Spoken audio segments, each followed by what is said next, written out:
todas y a todos. Vamos a ver de aquí lo que parece que estoy. Parezco un moped y luego todavía ahí pues lo un poco más. De verdad me da muchísimo gusto poder compartir con todos ustedes. Primero, muchísimas gracias a Ralph, a Clarita, a toda la que está involucrada, a Lulú, que hoy desde la trinchera sigue con los temas de juventud, con los temas de discapacidad. Déjenme decirles algo bien interesante. Primero, yo veo TEC como mi casa porque hemos hecho muchísimo trabajo con las y los jóvenes de prepa y con los jóvenes universitarios.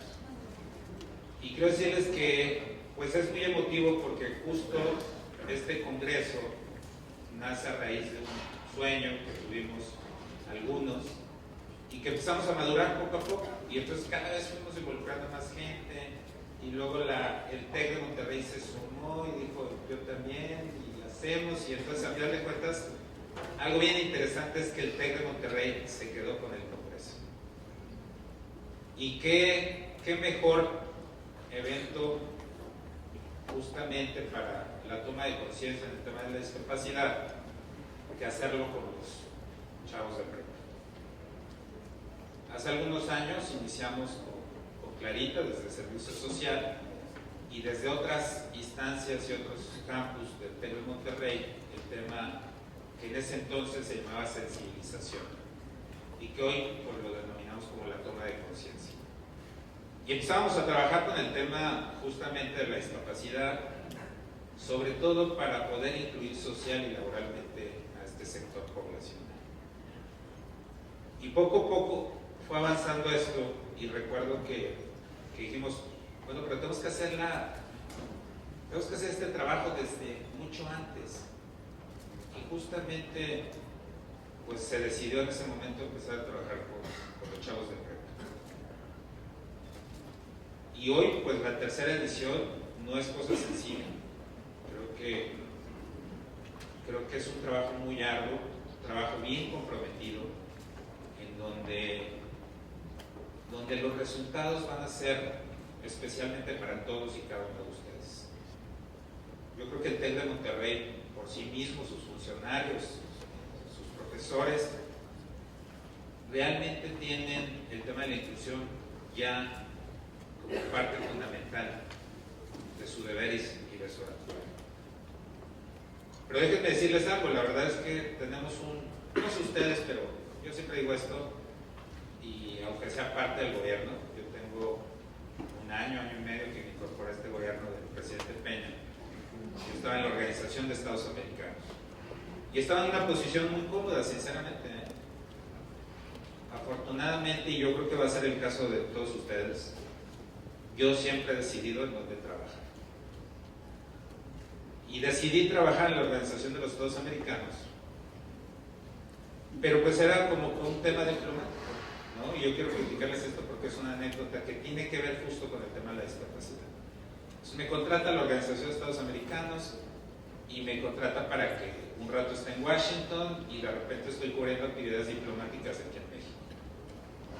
Y justamente acabamos de arrancar un programa que se llama POETA, unos centros POETA, que son centros para personas con discapacidad, en donde les brindamos capacitación tecnológica para lograr su inclusión social y laboral. Y teníamos 3 centros en ese entonces, y empezaba a crecer el programa poco a poco. Y yo leía los discursos que me mandaban y asistía a los eventos, y muy bien todo, ¿no? Pero justo a un año de que yo me la pasaba leyendo discursos acerca de la discapacidad y hablando de la promoción de los derechos y de las garantías y de todo esto, un año después de que estuve cobrando para la OEA y hablando de este tema, justamente en el TEC de Monterrey, en el campus de Monterrey, se hizo un congreso para personas con discapacidad auditiva, para personas sordas. Y en ese momento entendí realmente un poco, lo fui a inaugurar con la vicerrectora del TEC de Monterrey, y solo iba a la inauguración, y decidí quedarme y entender un poco el tema de la discapacidad. Y entonces había varias mesas de trabajo, y cuando de repente voy a la mesa de empleo, entonces me doy cuenta que dicen que entre el 80 y 90% de las personas con discapacidad no tienen empleo. Y entonces me voy a la mesa de educación y entonces escucho que no hay educación incluyente para las personas con discapacidad. Y me voy a la mesa de salud y realmente hay algo bien preocupante y que sigue sucediendo, que es, por ejemplo, que en los hospitales no hay un intérprete en lengua de señas para poder atender a las personas con discapacidad auditiva. Y entonces de repente digo, bueno, ¿y entonces qué he estado haciendo yo? Trabajando todo un año para la OEA, trabajando para el tema de la discapacidad y no haciendo nada justamente por el sector. Y entonces en ese momento decido, yo tenía una consultoría donde le trabajaba a la OEA y a otras instituciones, y entonces decido dejar todo lo que estaba haciendo para dedicarme exclusivamente a la Organización de Estados Americanos. De hecho, también estaba de asesor del delegado de Álvaro Obregón, haciendo centros para personas, centros tecnológicos para personas de escasos recursos. Y entonces decido meterme al tema de la discapacidad y decido que este país sería el número 1 por centros poeta para generar de verdad un impacto a nivel mundial. Y pues empezamos a buscar recursos porque no había. O sea, imagínense que un centro para personas con discapacidad, cuando yo empezaba a promoverlos, primero la gente, cuando hablábamos de computadoras para personas con discapacidad, estaba el gran morbo, decían, pero ¿cómo es una computadora para personas con discapacidad? Y tú le decías, pues es la misma que tú usas, ¿no? La gran diferencia es que tienen tecnologías adaptadas, es decir, esa tecnología puente que le permite a una persona ciega, en vez de tener una matriz visual como la que utilizamos la mayoría de nosotros, que le permita tener el acceso a la tecnología. Un teclado diferente que le permite a una persona con alguna discapacidad física pues tener acceso a la tecnología. Y en fin, pero quiero decirles que esto es muy caro. Simplemente, por ejemplo, el software que en ese entonces comprábamos para las personas con discapacidad visual nos costaba casi 20,000 pesos por máquina.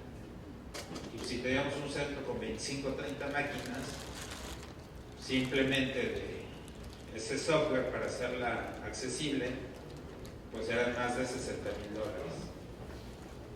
Entonces empezamos a trabajar, involucramos a mucha gente, involucramos a los diputados, a los senadores, y en 3 años logramos que México, y luego con mucho orgullo, hoy sea el país número 1 a nivel mundial en cuanto a centros de tecnología para personas con discapacidad. Pero eso no fue todo, ¿no? Porque parece mentira, pero a ver, ya estaban los centros y de repente nos encontramos con algo también que fue muy difícil y que era que tuviéramos alumnos. O sea, ya habíamos logrado tener los centros, la tecnología, pero las personas con discapacidad no llegaban. Entonces tuvimos que trabajar mucho también para hacer eso, y no porque no quisieran llegar, sino porque no teníamos los canales y los medios adecuados para llegar a los sectores de las personas con discapacidad. Y entonces ya teníamos los centros, ya teníamos a los alumnos, y entonces la verdad es que alguien me decía, va a ser muy difícil que aprendan. Y había una apuesta impresionante para que sí sucedieran las cosas. Y entonces los alumnos pues se aventaban todos los cursos y lo lograban y salían adelante, pero entonces teníamos otra barrera más. O sea, no era solamente tener los centros, no era solamente llegarle a las personas, no era solamente que los alumnos se graduaran, sino que ya graduados y con su papelito en mano, pues no había empleos. Y entonces era muy difícil decirle a alguien que salía con su título, con su certificado, preparado para incluirse laboralmente, decirle que no lo podían emplear porque hay un paradigma acerca del tema de la discapacidad. Y entonces tuvimos que trabajar mucho, y creo que es algo que no hemos logrado todavía. Yo creo que esta sociedad va poco a poco trabajando. El tema de la discapacidad es un tema que permanecía invisible, que estaba escondido desafortunadamente. Anteriormente, hace unos años todavía, si tú tenías alguna discapacidad, pues te tenías que ir a una escuela especial. Y esa escuela especial, pues lo único que hacía era excluir de la sociedad a las personas con discapacidad. Hoy estamos trabajando más para que ya sean escuelas incluyentes. No es fácil. Esta sociedad no ha dejado de incluir a las personas con discapacidad de mala fe, sino que era un tema que teníamos olvidado y que hoy afortunadamente está avanzando poco a poco. Hoy ya tenemos una ley general, hoy ya tenemos mayores oportunidades. Hoy estamos viendo a las personas con discapacidad como sujetos y actores estratégicos del desarrollo. Hoy no estamos desarrollando programas asistencialistas hacia las personas con discapacidad. Hoy estamos generando oportunidades como la merece cualquiera de nosotros en esta sociedad.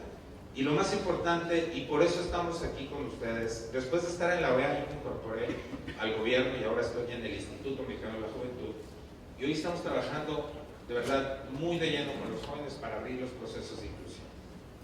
Pero ¿qué es lo que buscamos? Que tú entiendas el tema, que la discapacidad vista desde un paradigma médico como se manejaba, se veía una persona con discapacidad como una enferma, pues que hoy no entiendas eso, que hoy entiendas el tema de la discapacidad como una condición de vida, que no se sufre. Mucho van a escuchar por ahí que alguien cuando se expresa de una persona con discapacidad dice, es que sufre su discapacidad. Pues no la sufre, es una condición de vida con la que se aprende a vivir, con la que también se vuelve un ente generador de desarrollo. Y quiero decirles algo muy importante. Desafortunadamente las estadísticas nos dicen que de la población con discapacidad, tan solo el 40% es discapacidad de origen, el 60% es discapacidad adquirida. ¿Y qué significa esto? Que imagínense que este salón sea de 400 personas y desafortunadamente las estadísticas nos dicen que alguien tendrá una discapacidad adquirida por el paso del tiempo, por una enfermedad, por un descuido. Y entonces, ¿qué es lo que estamos haciendo? Pues justamente estar en este congreso que posiblemente sirva para sensibilizar a las personas, que posiblemente te ofrezcan un empleo, que posiblemente te ofrezcan su amistad, que posiblemente sean pareja de una persona con discapacidad. Yo creo que aquí lo más importante es justamente hacer esta toma de conciencia y entender que por sobre todas las cosas estamos hablando de personas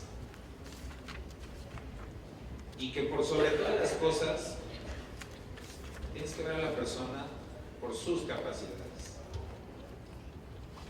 Las limitantes se las pone cada quien, con o sin discapacidad. Eso no influye. Uno llega donde quiere llegar. Y hoy lo que tenemos que generar pues son condiciones de equidad. Tenemos que equiparar las condiciones. O sea, no podemos hablar de integrar cuando no tenemos, por ejemplo, la parte de movilidad. ¿A cuántos de ustedes, si les pido que hagan ese ejercicio, y luego normalmente cuando doy una conferencia, que hagan el ejercicio de cuando vayan a un restaurante, pidan, por ejemplo, un menú en braille, háblenle al capitán de meseros y le dicen, oiga, ¿tiene menú en braille? Oiga, me di cuenta que no hay rampa de acceso. Oiga, me di cuenta de que el baño no es accesible. Y si ustedes lo hacen, estarán contribuyendo a una sociedad incluyente. Tal vez les parezca cosa sencilla, pero no es así. Hoy en día siguen pasando prehistóricas, hay lugares, hay restaurantes en donde no dejan pasar a una persona ciega porque trae un perro guía. Y es real, ¿eh? Seguimos pasando procesos de falta de inclusión. Pero entonces actividades como la que hoy está organizando el TEC de Monterrey en conjunto con el gobierno del Estado de México, en conjunto con otras instituciones, como por ejemplo el Instituto Mexicano de la Juventud, pues lo que busca es eso, que entre todos empezamos a hacer una sociedad incluyente. Y que el día de mañana no tengamos que ver un baño que trae el logo de las personas con discapacidad. Estamos hablando de términos ya universales. Un baño debe de servir para una persona adulta, para un niño, para una persona ciega, para una persona con discapacidad física. Un baño debe de tener un diseño universal. O sea, no tenemos que estar poniendo el estigma del logotipo de para quién usar esto. Nosotros hicimos un proyecto bien interesante en varias partes del mundo, desde la OEA, que se llama Segregator. Los invito a que en YouTube lo busquen. Y entonces era bien interesante porque era una cámara escondida y una persona con discapacidad en una silla de ruedas estaba por ejemplo en los estacionamientos, ¿no? Y entonces te ibas a estacionar y te decía, oiga, aquí no se puede estacionar usted porque este estacionamiento solamente es para personas que tienen bigote. Y la gente decía, ¿pero cómo? Pues sí, tú no tienes bigote, vete para otro lado. Y luego en los restaurantes también las mesas. Es que disculpe, esta mesa no es para señores calvos. Oiga, pero me está excluyendo. Y entonces tú vivías esa exclusión. Y entonces en ese momento entendías realmente, tal vez a través de una cuestión chusca, pero entendías el tema de la exclusión. Y entonces imagínense que aquí les hubiéramos dicho, no, pues los chavos que no estén en una preparatoria pública no pueden venir a este congreso. Pues, y en pleno TEC de Monterrey. ¿Y a qué voy con todo esto? De verdad, yo creo que cuando tú empiezas a trabajar en el tema, yo siempre lo he dicho, lo haces por ti, y es una inversión por ti y por tu familia. Yo quisiera preguntarles cuántos de ustedes, y les pediría que levanten la mano, ¿cuántos de ustedes tienen algún familiar o algún amigo que tiene discapacidad? Fíjense nada más. Y de repente hay cifras, toquen la mano, muchas gracias. Y de repente hay cifras, como la del INEGI, que nos dice que solo el 5.1% de la población en nuestro país tiene discapacidad. Pues cómo no, si a los que mandaron a encuestar